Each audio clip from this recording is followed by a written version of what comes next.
Hello friends, आज मैं आपके साथ मैक्रो इकोनॉमिक्स का एक टॉपिक लेके आया हूँ। चैप्टर का नाम है बैलेंस ऑफ पेमेंट और टॉपिक का नाम है balance of payment on capital account.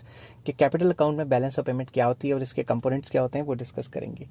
चलिए शुरू करते हैं। Capital account is that account which records all the transactions या all such transactions between residents of a country and rest of the world which causes a change in the asset और liability status of the residents of a country और its government.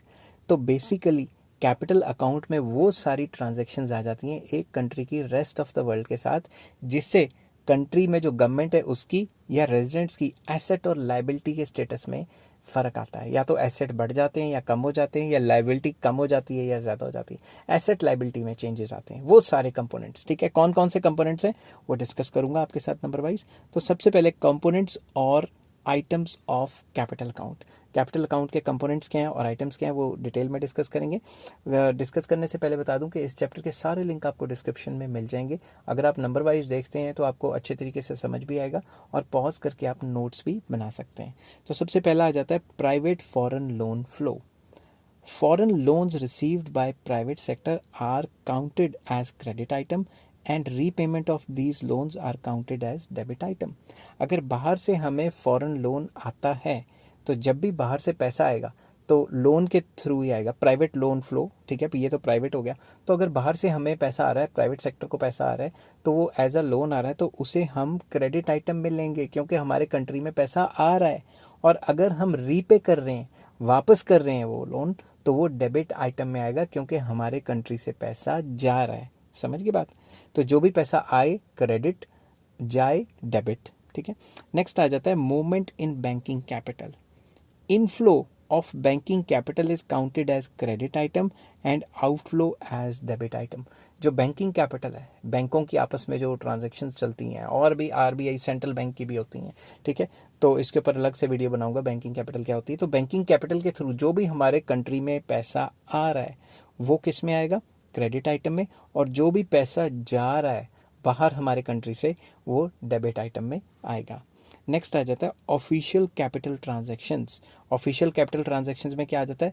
Loans received by public sector from abroad और IMF मतलब international monetary fund constitutes credit item and loans repaid as debit items. अगर बाहर से हमारी सरकार ने कोई भी लोन लिया इंटरनेशनल इंस्टीट्यूशन से या कंट्री से, तो वो किस में आएगा? जो बाहर से लोन आ रहा है क्रेडिट आइटम, और अगर बाहर जा रहा है लोन्स की रीपेमेंट हो रही है तो उसे क्या कहेंगे? Debit item.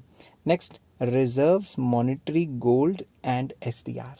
तो जो भी हमारे पास रिजर्व्स पड़े हैं या मॉनेटरी गोल्ड पड़ा है या एसडीआर पड़े हैं, उनके लिए क्या है? Foreign currency assets of the government, जिसको रिजर्व्स कह रहे हैं। Gold reserves of the central bank, SDR of IMF and similar capital transactions etc. are included under credit item if these are received from outside, and all kinds of such payments comes under debit. अगर बाहर से कोई reserves में increase, बाहर से पैसा आता है हमारे रिजर्व्स बढ़ जाते हैं फॉरेन करेंसी के।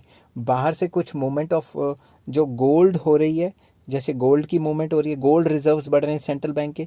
समझ गए बात? गोल्ड की मूवमेंट का तो अलग पॉइंट है।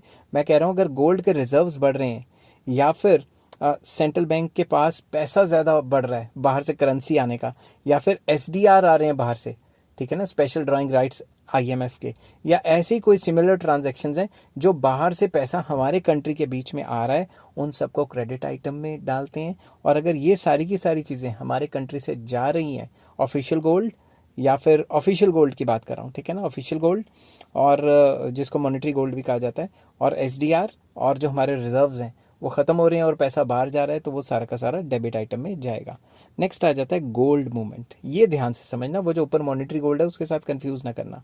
When the central bank of a country buys gold from abroad it makes payment to foreign sellers, it is reflected under debit item.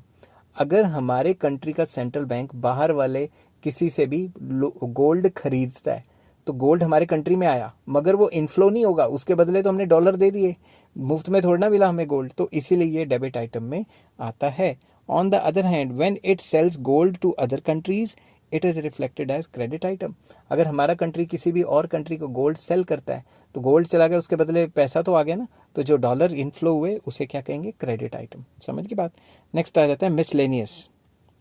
Miscellaneous में besides the above items all other kinds of governmental capital receipts which also include receipt of central bank are shown on credit side and all kinds of payments are shown on debit side। तो miscellaneous में सरकार के वो सारे capital receipts जो कि हमारे country में अगर आते हैं तो वो हम क्रेडिट आइटम्स की तरह उससे डील करेंगे, और अगर हमारे कंट्री से जाते हैं तो उन्हें हम डेबिट साइड पे डालेंगे या डेबिट आइटम्स की तरह ट्रीट करेंगे।